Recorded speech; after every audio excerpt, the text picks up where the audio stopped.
keep turning on Babz Rawls-Ivy. Welcome to the second hour of LoveBabz, LoveTalk. Hey, Gary Winfield, Senator of Connecticut. Hey. Good morning. How are you?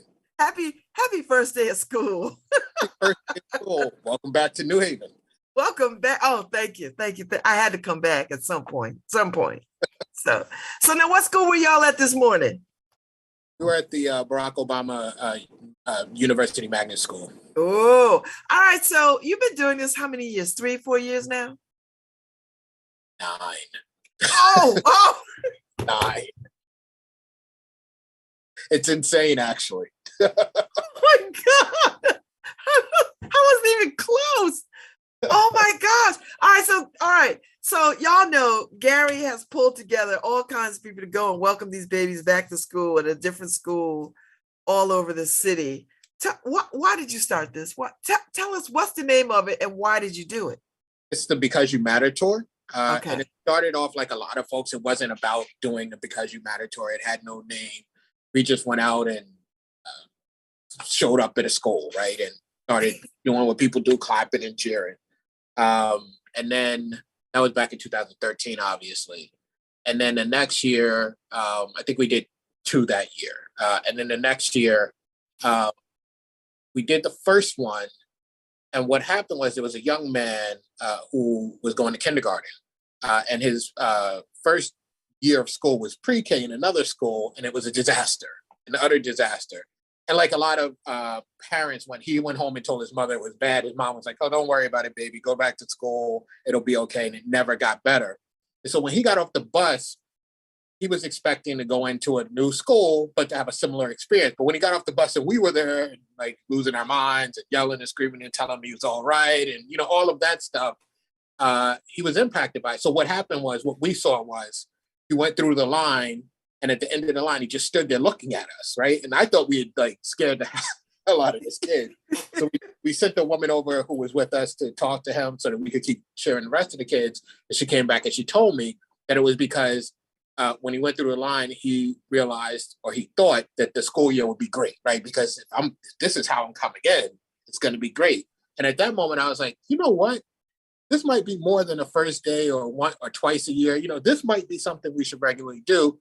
And so what I did was I contacted a bunch of schools, and we, at that point, began doing it once a month. And it's now to the point where we're doing it twice a month, and I've been having discussions to do it 3 times a month. So we, multiple times a month, go to a different school in New Haven and stand outside and lose our minds and welcome the kids and tell them they're amazing and we love them and, get them pumped up. And it's been phenomenal. It really has. Wow. And I can imagine that it's good for the kids, but I suspect it's even better for the adults that show up to sort of do this. The job I have, I love the fact that I have it, but it can be stressful. It is great to be out first thing in the morning, giving all that energy, right? It's a great outlet. And I would say to people who might think about it and they don't know, I'm tired, you won't be when you're done. Right? You're going to get pumped up too. You're going to feel good when you see the smile on the face of the young folks. You're going to know that you potentially have an impact on somebody's life. I'll tell you a quick story if I can. Yes. A couple of years back, when my oldest kid was in high school, we stopped by Korea. And there was a young man there who was affected by us, right? And probably other kids, but we know about this young man. He gets off the bus, he goes past us. Most kids in the high school just kind of blow past us, And then we're outside doing this. And so later I'm talking to my daughter and I'm like, did we embarrass you too much? Right? And she's like, I don't know. But she tells me the story of this young man who goes into the lunchroom and the kids are making fun of the stupid old folks outside, and he loses it. And he tells them, he's like, nobody talks to me. Nobody says anything ever. I just go, I leave my house, this kind of experience that we know happens. And he's telling them, he's like, look, this was amazing for me. Right? He didn't tell us, right? But he's telling those kids. And so, you have impact that you just don't know. And for that young man, it changed his whole day, right? To the point where he was willing to stand up. Like, in high school, you don't do that, right? Yeah. He was willing to stand up and tell those kids, hey, cut it out. It's huge. It really is. And look, I was just going to say, here's the thing that's amazing about it. It doesn't cost us anything, right? It's free. all we have to do is pay in time. That's it. I love it. So do you hear from teachers and school administrators? Like, what do you hear from the inside?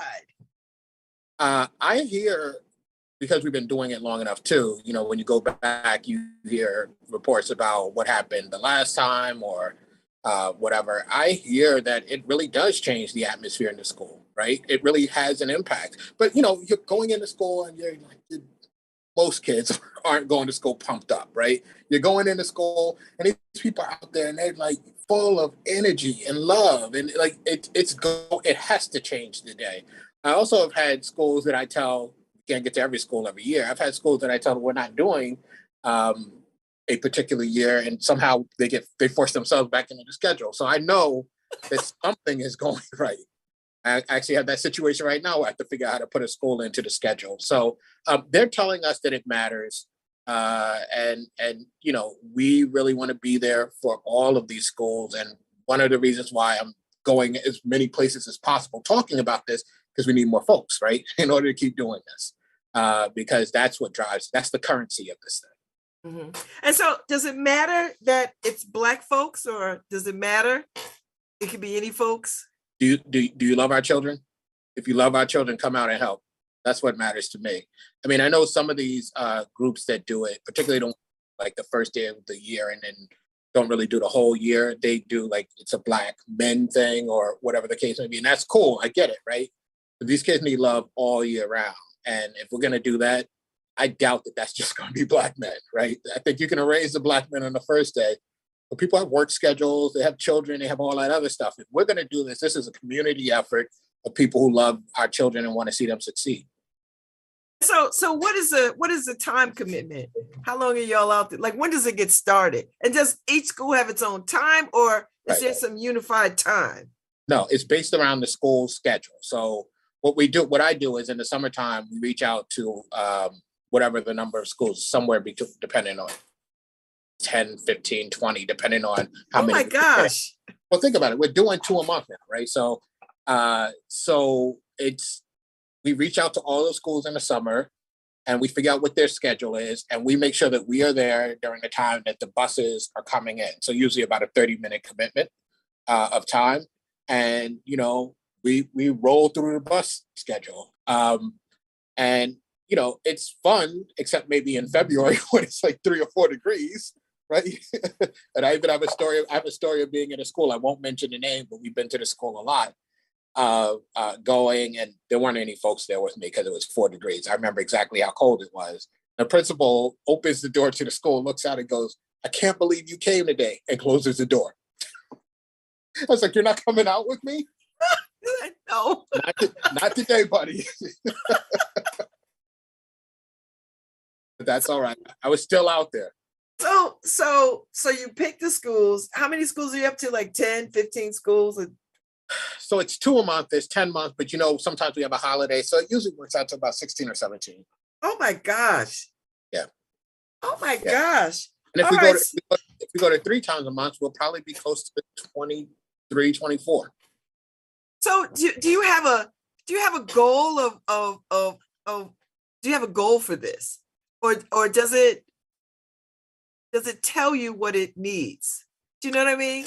Yeah, I think it kind of tells you what it needs, right? So we do the thing where we stand outside the school. Some of the schools want us to come inside and talk to the young folks, right? And we will do what the school needs, right? At the base, it is the welcoming of the kids and basically putting the arms of the community around them. But we also do, and I've spoken to kids for many years. I can do that part on command. And many of the people who are involved are people who are from the community. So this morning we had young lady from Black Lives Matter. We had Sean Reeves. We had Maurice from the NAACP. The folks who are in the community, we bring and engage them. So all of these folks have done this work. And then other folks who see what we're doing sometimes join, and they just love the kids. And it just works out. I love it. All right. So you start with, well, not start, but you go to all the schools, like even the schools for little kids and to high school kids? So what I do is we do it twice a month. So usually one school is a high school and the other school in a month is a K through 4, K through 8, right? Depending on what school we're talking about. And then we just kind of try to switch off so that we can knock out as many of both types as possible. And, you know, I also keep track of what we did the year before. So when I'm making a schedule for the next year, we try not to go back to a school unless we feel like that school really needs a little extra love. So talk to me about, I would imagine it's easier to get little kids to be hyped up because this is new and it's sweet. But for high school kids, because, you know, they got their own angst, their cool pose, they've got a whole lot of other competing things for their coolness and not drawing attention. So talk a little bit about what the high school experience is like. When they get off the buses, do they look at y'all? Do they acknowledge you? I mean, you raised teenagers, so you know. Yeah, I'm all over the map with kids. They're all over the map, right? There are many of them who are not trying to engage, who are they have the music on, they're trying to look away, all of that. I'm really persistent though, I will say that. And I know that the fact that they're not giving us direct eye contact doesn't mean that they're not engaged. But there are a lot of young folks in that environment. You know, it's something interesting about young people who are trying to be cool. When you're out there and you're genuine and you're giving them that energy, you can break through that, right? And there's a lot of that going on and the kind of like hidden smile thing going on, right? Where they don't really want to smile, but they're like, "Ah, you got me," that kind of thing. So we experience it all. And what I know is, because I've had conversations with some of these young people I didn't expect to have conversation with later, what I know is even when they're not giving it back to us, oftentimes they're receiving exactly what it is we're giving to them. And other conversations, it has come back to me that is true from that young person. I will tell you another thing that's pretty cool. We don't just say, "Hey, well," do the whole thing. We try to engage in conversation if possible with the young people if they're willing. And it has meant that we've helped young people to see how to do things. So there was a young lady at one of the schools who wanted to bring a club to the school. And I don't remember why she couldn't just ask the school, but her mother found out that we were going to be at the school, and her mother said, "Well, it had to do with politics." So her mother said, "You should ask the senator," right? So she asked me, and I told her what I thought. And when I came back 2 years later, she told me that she had started the club and they had gotten involved in some campaigns and all kinds of things. And I was like, "That's amazing." But, you know, had we not been there, she probably just would have wanted to do it and never actually figured out how to accomplish the task. So, you know, we bring the people and the skill sets that the people have to those schools too.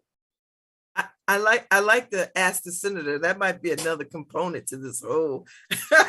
They might have to set aside 15 minutes. By the time this is over, this will be a whole thing, right? Yeah. That's the senator. So when you started this 9 years ago, Gary, what was your intention? Like what was it that made you say, "You know what, I think this is necessary, or I want to do this"? Like what was the thing? For me, it's you know, so I was an activist years ago, right? And one of the things that I feel is true is that we spend a lot of time talking about what we don't have, and we ignore the things we do have. And there were a lot of people talking about what we should have in the school. And I talk about schools all the time, so I clearly agree with them. But I'm watching these people talk and talk and talk, and I'm like, we have us. Like, you know, we have us. We can choose to be present.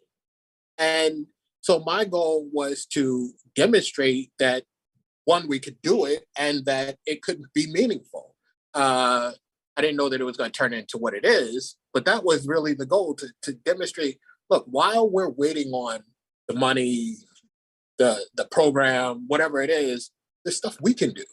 And our children don't get to be 4 again. They're 4 for a year and then they're 5, right? They don't get to be 5 again. They're 5 for a year, then they're 6. So if we're sitting around talking and they're going 4, 5, 6, 7, 8, 9, we're missing all of that. So let's stop doing that. Let's keep figuring out how we can get whatever it is we need. But while we're doing that, let's do what we can do. And that's what this was really about. That's what this still is about. And so the folks that come and volunteer, I would imagine that they're inspired to do a little bit more too. Do you have any of those kinds of stories? Like people are like, you know what, this feels so good. I have an idea. Yeah, there's a lot. Well, I don't know what the ideas have manifested to. There are a lot of conversations about ideas. And so I'm hoping that some of them have actually turned into something. I've been trying to get people, I've gotten people from other municipalities to come every once in a while. Oh, I keep, yeah, because they hear about this, they see it on Facebook. They're like, I want to see what it's about. And I'm like, well, come on. And I keep trying to get people to like start their own, right? Like go into your municipality and do it. We haven't been successful, although I would say other places do a thing, right? Like Hartford this week, they have like the first week where they do it. They don't do it necessarily the rest of the school year, but they have like a group of men that do it the first year, right? So there's that, and there are other places where they do that kind of thing. So I don't know, but one of the things that has happened, people are energized, and some people become regulars, right? So he's running for treasurer. Eric Russell has been with us for about 5 years. And he comes out, and then he actually comes out in the cold, by the way. So I'm not always alone in the cold. But there are people who become regulars, and they love it. And they like me, come to understand the impact you can have by just showing up. And, nobody's covering that, but you're having such impact on these young people. And I'll tell you another story. I was on the green for New Haven. Leap does the read aloud on the green every year, right? I'm on the green. This young lady comes running over. She's got to be like 8. She comes running over. She's like, "Oh, Senator, can you stay here? Can you stay here?" I'm like thinking to myself, how the heck does she know me? But I'm like, okay. And she goes and she gets her mother. She brings her mother over there. She's like, "Mommy, this is the senator I told you I know," right? And and I'm like so confused right now. I'm like, I don't know who this kid is. I had been at one of the schools doing, the Because You Matter thing. And I guess she went home and she told her mother, I met a senator today. I know Senator Winfield, right? And so she was just so proud that she could demonstrate to her mother that it was true, right? It's not the most meaningful thing in the world, but for that little girl, that was huge. love it. Showing up matters so much. So when did you decide on a name? Like, when did you know you had to call it something other than we showing up? About 2016, I started thinking, I need to figure out how to draw people to this. So, I know that the stuff matters to folks, right? When you see the stuff, the name, the image, when you see the stuff that makes it seem real, then in your mind, sometimes it becomes real, right? And so in 2016, I realized that I kept telling the kids, hey, you matter. Like I kept saying that to you. I would say, there were a couple of things I would say, obviously, good morning. I'm a dad, right? So I'm corny. I'd be like, it's all you all year, that kind of stuff. And I would tell them that you matter. And I was like, man, that's the perfect name for it. It's the Because You Matter tour. That's why we're here. We're out here raining on us, snowing on us, ice cold, because you matter, right? And that's how it became the Because You Matter tour. And then, we tried to figure out logos and all of that stuff. And this year I finally put together a shirt. And it just grows more and more. And at some point it'll be something really solid. But right now it's just, and we love on the community. Mm-hmm.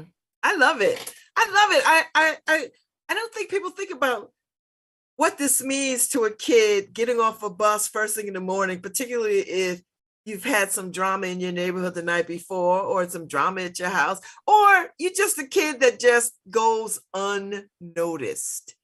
And this is for all the kids, the ones that are noticed, the ones that are stars, the ones who are not stars, that everybody gets some of this shine a little bit. Mm-hmm. Like, is that the intent? Like, no matter what kind of kid you are, we gonna love on you? I don't care what you did the day before. I don't care what anybody thinks about you. All I care about is that you know that somebody cares about you.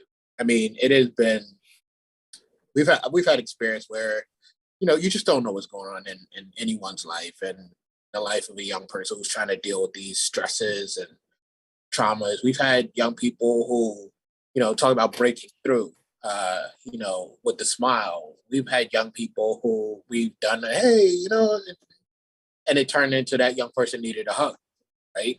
Right, and broke down. And, we directed them, of course, to the people in the school who deal with that. But you don't have a clue about what's going on. And I've seen enough of our young folks who need the interaction, who need that love, to know that this won't be stopping anytime soon, right? Like I said, it's likely to go to 3 times and probably 4 times a month.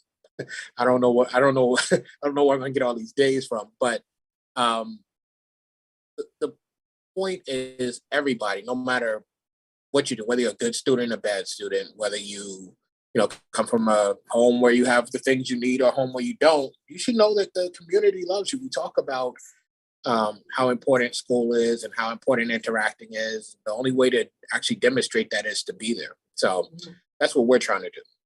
Now, do you ever think strategically about who you ought to invite to come and do this? Like, do you say, you know what, I want to see firefighters today, or I want to see New Haven Police Department today, or I want to see nurses, or do you think strategically like that? When we started, we were trying to do more of that kind of thing, where it was, we want to see people from various professions, because you want to put that in front of young people so that it's an option that they've seen. At this point, I do less of trying to make sure that we have that than I did in the past. What I'm trying to do now is make sure that folks there, because what I know is, while that's important, what's really important is the other part we just talked about feeling from the people who are there that it's more than just, I came because there's an opportunity to be in front of a camera, or I came because I was commanded to be there. But I came because I am concerned about you. And so for me, I want all types of folks to be there. I want people who look at those young people and see themselves in the young people, and so they can give love to those young people. That's what I really want. If we could get professionals to do that, great, right? But if I could get, the guy that everybody knows who's off the block, but who's loving on these kids, right? And it's a safe environment. I'm there. The teachers are there, and they're gonna come and they're gonna give a high five, or they're gonna tell them, you're amazing.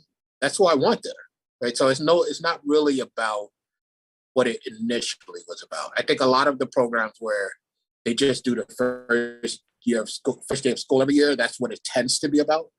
But ours is about, there's a community here, right? And a community has all kinds of folks. My community always had professionals, and it's had, that person everybody knows, but they certainly aren't professional, but they all matter too.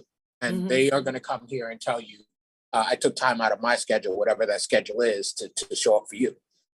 So Gary, listen, I know something about negativity and naysayers, and I'm sure you've gotten your share of people saying, well, this doesn't solve poverty, this doesn't solve shootings, this doesn't solve low test scores, this doesn't solve a damn thing. So what do you say to the, I don't want to call them haters, what do you say to the people who are just not feeling this whole concept and think that it is, a little too late, not enough, or whatever? I don't give them energy. Look, I've had haters in everything that I've done. That's cool, right? Like, you're paying attention to me because I'm doing something, right? You wouldn't be paying attention to me if I weren't doing something. So clearly I'm doing a thing that is to be talked about because you're talking about it. Here's what matters to me. What matters to me is not that I fixed everything. Is that I did what I can to make things better. And that's what I'm doing in multiple ways. And by the way, this is one thing that I do related to schools, right? I think people know that when it comes to the issue of reading, which is a big issue in New Haven right now, I've played a role in that. We clearly have this. I do mentoring. And so it's one thing. And my thing to people is like, hey, we're not fixing everything with this. You're right. But where are you? Show up, come experience it. And then if you don't like what we're doing, if you think it's a problem, talk to me about it. Go talk to other people, tell them about us. But come show up and find out what it is we're doing. Because I think when people show up, they walk away saying, I think it actually does matter. And I know this is not because you matter to them, but I know showing up and giving your all really matters. I often tell a story about a young lady. I was at a legislative breakfast, and this young lady came up to me and she says, I need you to stay right here. Right. She grabs her cell phone. She's like, I gotta call my dad. And she, oh, and she's calling her dad. And then she says to me, can you talk to my dad? Right. And I can hear her dad yelling in the phone. Right. And I'm like, what is going on? I had given a graduation speech, and I don't know what I said. I have no clue what I said. But whatever I said at that graduation speech made this young lady believe that she could go to college. Now, think about this. The kids that they put in front of us at legislative breakfast are the stars at the university. But for whatever reason, this person who's a university star, so she always was, right? Like, you don't just become a university star. This person who's a university star didn't believe she could go to college. And because I showed up on the day and said some words that I don't even know what those words are, she went to college. So the father is like losing his mind. He's like, thank you. I've been talking to her, telling her what she could do. She had straight A's, by the way, telling her she could go to, but she didn't believe it until that point. So showing up, being in the space, engaging, you have no idea what impact you have on somebody's life. This is years ago. I'm still blown away by that, right? Like, why the hell didn't you think you could go to college? You're like one of the top students. But sometimes it just hasn't clicked for you. And somebody just has to be there, or somebody just has to say a couple of words or look at you the right way or whatever it is. And it makes a difference. So you want to hate, but show up, right? Like, show up while you're hating and help us make sure that they get the experiences. I love it. So talk to me about the biggest dream.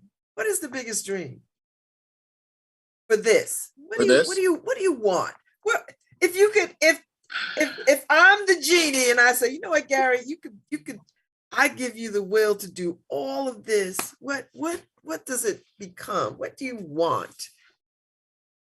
I mean, for me, it would be a couple of things. It would have spinoffs in other places so that it was happening across the state and maybe even bigger than that. And I would really like to build out the mentoring component of it that isn't really built out yet. I also know how impactful that can be. Years ago, I did a program with some men in the community where we took what were the worst kids in the schools for 6 months and engaged with them in a way that men might be able to engage with young boys who aren't doing what they're supposed to do. And that was amazing. It really was, to watch these kids who are supposed to be so bad turn back into little boys and be thankful for the fact that people showed up. There was the worst kid over at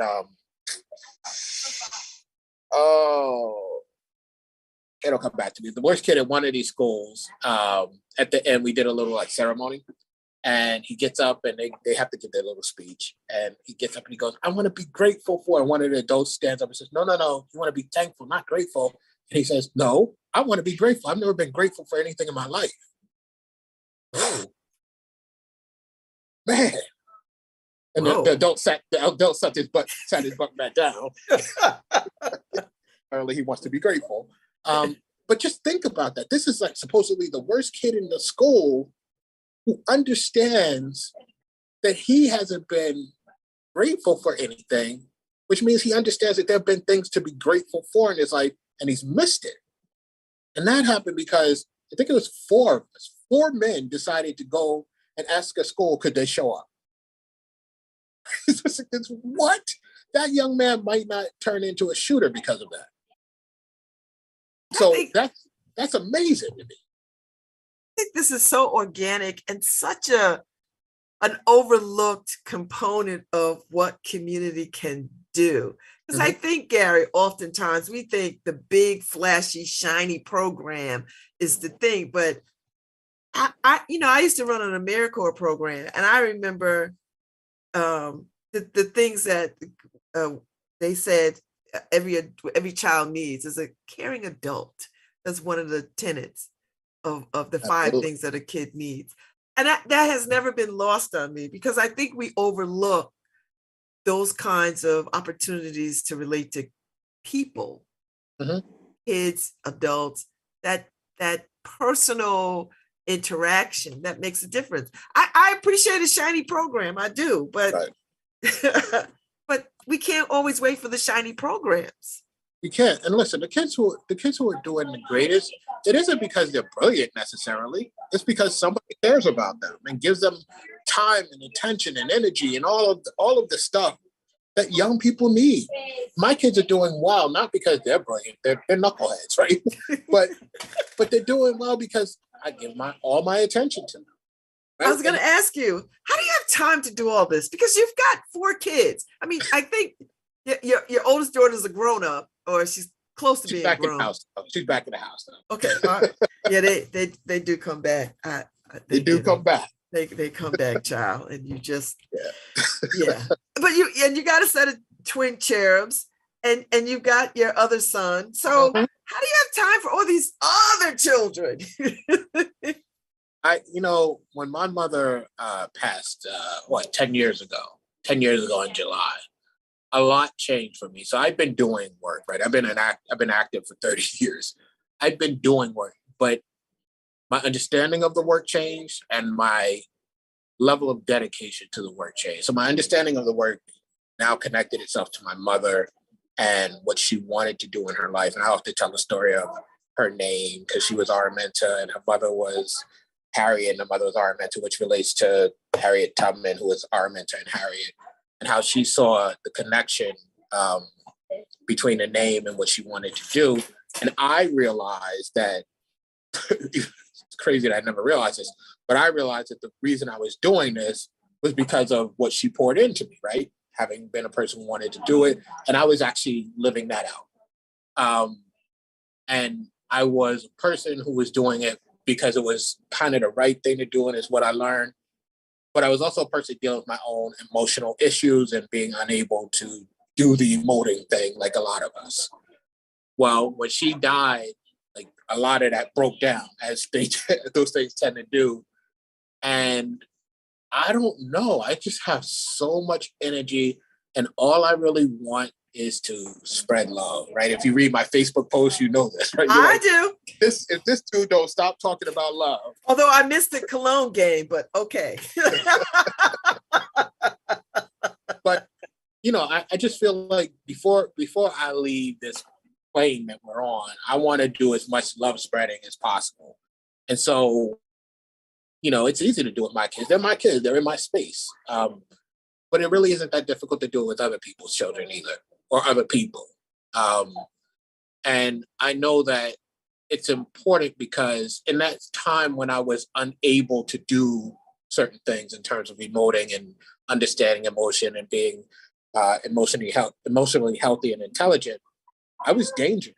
I didn't hurt anybody, but I was potentially dangerous because that person who can only access anger is just as potentially likely to explode as the person who is exploding, who you think is the problem in the community. And so while I was an engineer and I had become a person who was in politics and becoming known, I was a problem potentially. And my goal is to help reduce the number of problems in our community by loving on my people.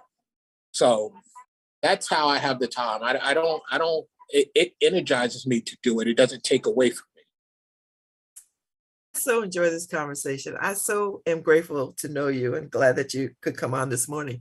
And I want you to come back because I want to talk about the artistic Gary next time. Because I know you are a photographer and take beautiful pictures. And I don't think people get to talk to you about that side of you. So I want you to come back and let's talk arts and photography and the artistic Gary. You tell me when to come back, I'll be back, or I'll just be listening as normal. And thank you for being a fan of the show. I appreciate you greatly. Absolutely. Thank you. Thank you so much. Enjoy the rest of your day and happy first day of school. Happy first day of school. Thank you, Gary Winfield. All right, Harry Jones, play us out. I'm on my way out, people. It is good to be back in the big chair. It really is. And I feel rested and I feel vibrant. I'll see y'all tomorrow.